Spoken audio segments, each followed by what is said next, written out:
L'une de nos grandes spécialités, les modèles de bateaux. Un travail de ponton du XVIIIe.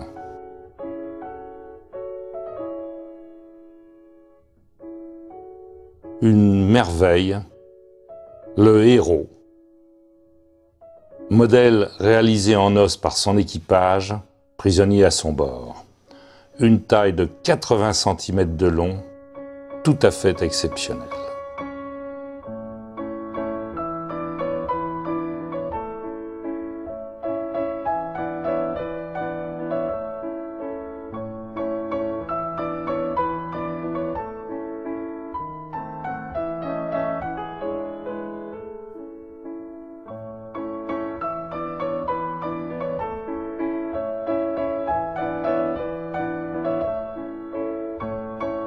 On a peine à croire que ce modèle en buis ne dépasse pas 7 cm. Celle-ci est de Dieppe en ivoire.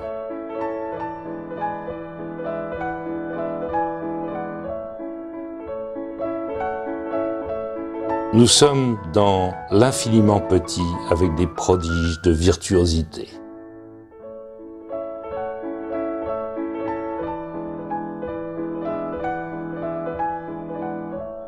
Mais à tout seigneur, tout honneur, la grande rareté avec ce modèle d'arsenal de Charlotte présenté au roi Charles X à la Commission de Paris en 1824 par le ministre de la Marine et des Colonies, le marquis de Clermont-Tonnerre.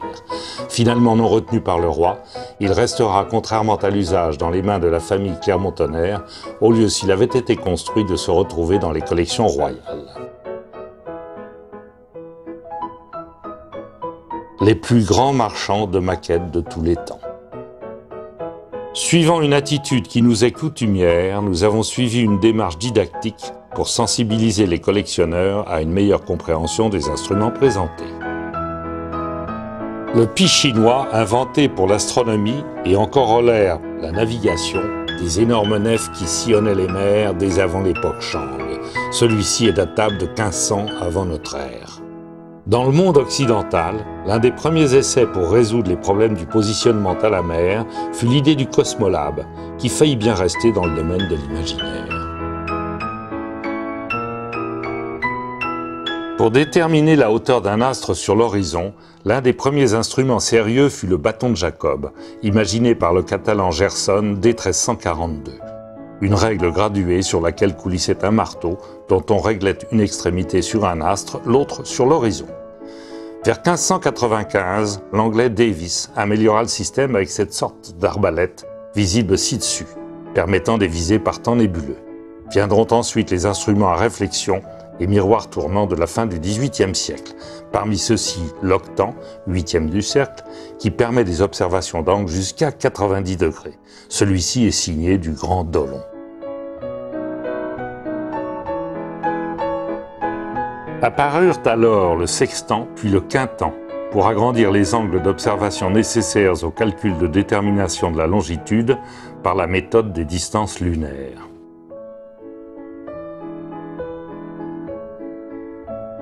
Cette même raison provoqua l'invention du cercle de réflexion par Borda, lequel en fait arrivait trop tard, car pour le calcul de la longitude, les marins s'étaient entre-temps habitués au chronomètre, les garde-temps devenus enfin fiables.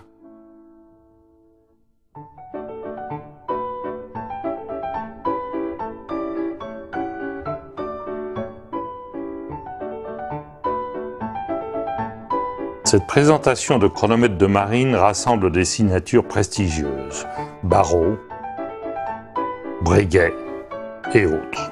Les inventions du XXe siècle avec le compas de poche et surtout celle du GPS balayeront les incertitudes du point, probablement pour toujours.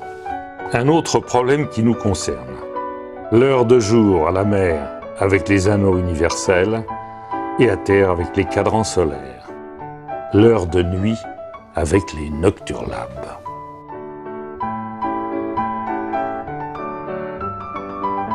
Mais voici les instruments d'optique essentiels pour la vision rapprochée. Les télescopes sur pied,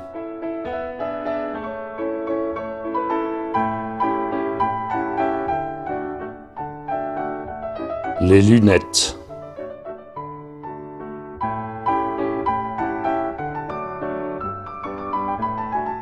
les lorgnettes en Galusha.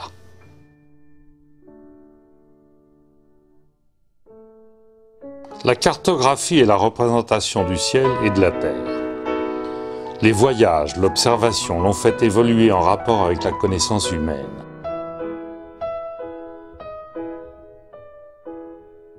Une jolie collection de petits globes des 18 et 19e siècles. Divers pocket globes. Parmi ceux-ci, un céleste rare, signé de Cary. Cette carte est de Coronelli. Ce globe de Delisle est le seul connu par Buache. Il fut réalisé en 1769, il est donc unique. Il terminera probablement ses jours à la Bibliothèque nationale. Cette sphère armillaire de type Ptolémée fut réalisée par Delamarche en 1818. Celle-ci plus tard sous Louis-Philippe.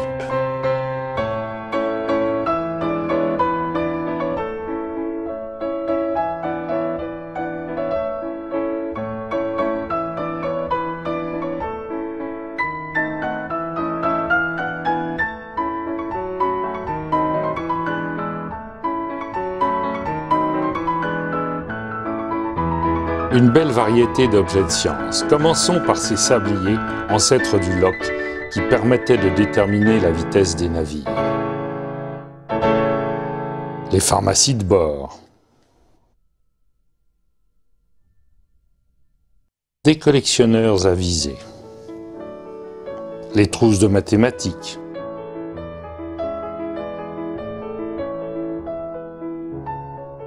Butterfield à Paris.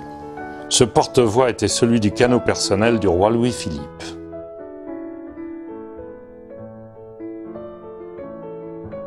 Rarissime compas inversé qui était fixé au-dessus du lit de l'amiral sur le Neptunus, navire amiral de la flotte de la Hanse, en 1766.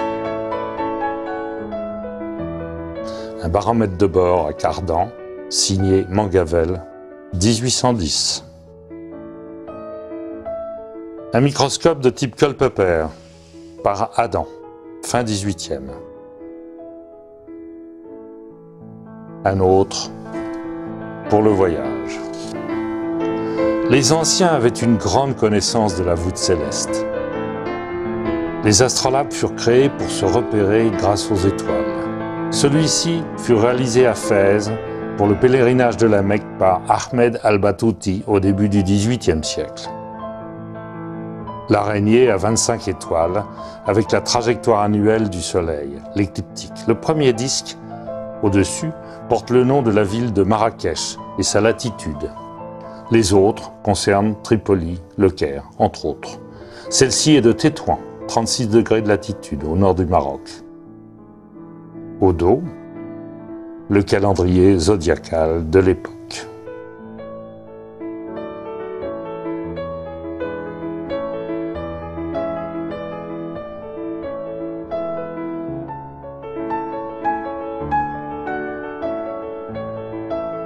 Ce diorama animé est musical.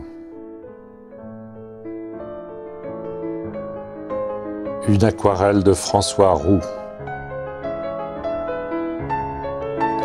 Une aquarelle de Toulzac. Hafner. Les scrimshaws, travaux de marins et de baleiniers, avec ce dévidoir à laine. On croirait cette parka sortie des cartons de Kenzo. En fait, elle est du 19e siècle en intestin de phoque.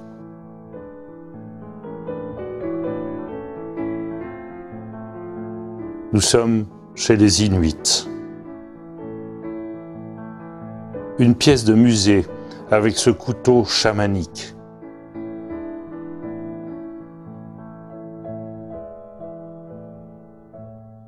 Un cribbage en ivoire de morse.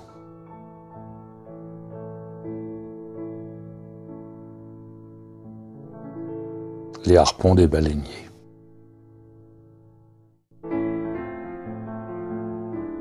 L'équipe de la Lande avec Anna, Éric et Dominique vous remercie et vous dit à bientôt pour d'autres merveilles au Louvre des Antiquaires.